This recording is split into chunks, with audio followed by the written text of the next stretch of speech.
يا دكتور عبد الرحمن، عندنا ام رغد بتسالك سؤال على الصفحه، تقول لك عايزه تخس 4 كيلو من غير ما تتعب ولا تلعب رياضه ولا تقلل اكل ولا تعمل اي حاجه في الدنيا، مش عارف ازاي. تعمل ايه يا اخويا؟ ام رغد تعمل ايه بقى؟ عايزه تخس. انا زهقت. هي كده مش عايز دكتور يا ابني. عايزه ايه؟ عايزه الحاوي وليد سليمان. يعني ايه يا جماعه؟ الموضوع ده كتير جدا. اعتقاد ان انت هتضرب وتقلب وتمشي بالبروجرام، او يعني انا لا هعمل دايت ولا هلعب رياضه ولا هظبط اكلي ولا هظبط ميتي ولا هعمل اي حاجه، بس انا محتاج اخس. طب يا فندم انا افيد حضرتك ازاي؟ والله اتصرف او شوف لي ده باخده. فكوكوا بقى من الثقافه دي، او فكوكوا من البوليسي اللي بقت غريبه جدا في الماركت دي.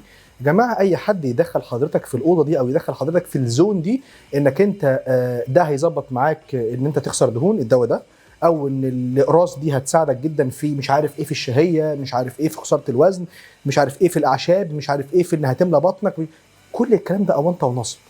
تمام. وبرضه انت خليك لوجيك في طلباتك. يعني حاجه ام رغد يعني بتطلب منك 4 كيلو في اسبوع ولا مش عارف في كام يوم، علشان مش عايزه تخس ولا مش عايزه تعمل دايت. ما ينفعش. خليك لوجيك، خليك بني ادم منطقي.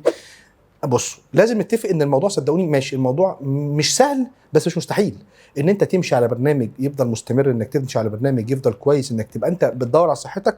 الموضوع مش لطيف. الاكل من متع الحياه، واحلى حاجه في الدنيا الاكل، وانا معاكم في كل ده. بس انت لازم برضو تبقى محدد هدفك. والله لو انت متقبل ان الموضوع رايح وراجع، ان انت ظابط النيوتريشن شويه وبعد كده تفاوض جسمك شويه، ان انت تعك زي ما بتقول، ومتقبل النتائج ومتقبل بعد كده انك ترجع تظبط تاني، اوكي دوت.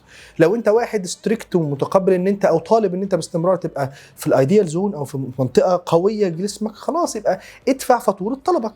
فالموضوع بمنتهى البساطه، انت طالب ايه وايه الريكوايرمنتس او ايه الشروط انك تنفذ طلبك ده، جمعتهم مع بعض هتلاقي نتيجه.